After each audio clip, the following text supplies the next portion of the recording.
Je m'appelle Krishna Rao. Je travaille comme directeur général à l'étranger. Heureusement, aujourd'hui, l'un de mes amis m'a amené ici. En fait, le docteur Zakir, je l'ai vu à la télévision. J'ai toujours pensé que c'était une grande opportunité que Dieu m'a donnée de le voir en personne. Et j'ai demandé, une question qui m'a toujours troublé dans ma vie, c'est pourquoi Dieu n'a pas créé une seule religion, ou pourquoi il n'a pas fait une religion pour tout le monde. Ainsi, la paix aurait pu régner sur cette terre, il le savait ou il ne le savait jamais. Ce sont les problèmes qui vont être rencontrés. Très bonne question, question très importante. Pourquoi Dieu n'a-t-il pas créé qu'une seule religion? Et vous, pourquoi a-t-il créé toutes ces différentes religions? Donc il n'y aurait pas de confusion, pas de combat. Et je suis d'accord avec lui, c'est une très bonne question.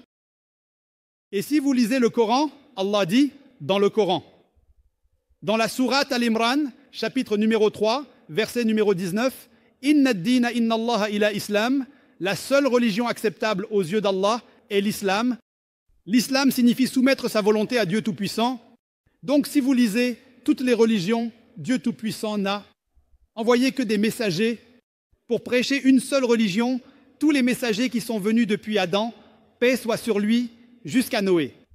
Moïse, Jésus, Muhammad, paix soit sur eux tous les prophètes et notre bien-aimé prophète ont dit il y a eu 124 000 messagers envoyés sur la face de la terre. Et c'est mentionné dans le Coran, dans la sourate Fatir, chapitre 35, verset 24.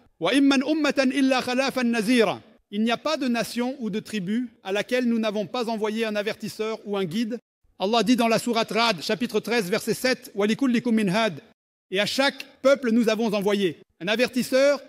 Maintenant, tous les messagers qui sont venus, frères, n'ont enseigné rien d'autre que de soumettre leur volonté à Dieu Tout-Puissant.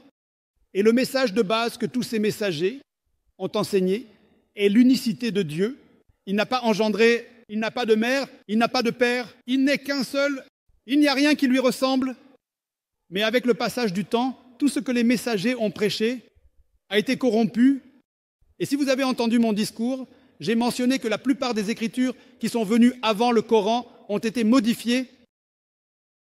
Et Allah dit dans le Coran, à plusieurs endroits, que s'il le voulait, il aurait pu faire en sorte que tout le monde soumette sa volonté à Dieu.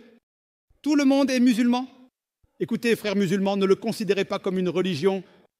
La véritable signification de l'islam, c'est que c'est un dîn, c'est un mode de vie. Soumettre sa volonté à Dieu. Et être musulman ne signifie pas être une personne qui s'appelle Zakir, Abdullah, Sultan. Musulman signifie une personne qui soumet sa volonté à Dieu. Si tu soumets ta volonté à Dieu en arabe, je t'appellerai musulman. Alors ne vous laissez pas influencer par les étiquettes qui sont données. Sultan Zakir Abdallah. Musulman en arabe signifie une personne qui soumet sa volonté à Dieu. Quiconque soumet sa volonté à Dieu est appelé musulman. Donc tous les messagers qui sont venus, ils ont enseigné que nous devons soumettre notre volonté à Dieu. Tous ont enseigné le monothéisme, tous ont enseigné le tawhid, mais avec le passage du temps, toutes ces écritures ont continué à changer. Et c'est la raison, Dieu Tout-Puissant, il a envoyé le dernier et final messager, le prophète Mohammed, paix soit sur lui. Et la dernière et finale révélation, le glorieux Coran, maintenant, tous les messagers qui sont venus avant le prophète Mohammed, paix soit sur lui, toutes les révélations qui sont venues avant le Coran, elles étaient uniquement destinées à ces gens et à cette époque. Par son nom, la Torah est mentionnée dans le Coran. Torah, Zabour, Injil et le Coran. La Torah est le Wahi, la révélation qui a été donnée à Moïse, paix soit sur lui. Le Zabour est le Wahi, la révélation donnée à David, paix soit sur lui. L'Injil est le Wahi, la révélation donnée à Jésus. Le Coran est la finale révélation donnée au dernier messager, le prophète Muhammad.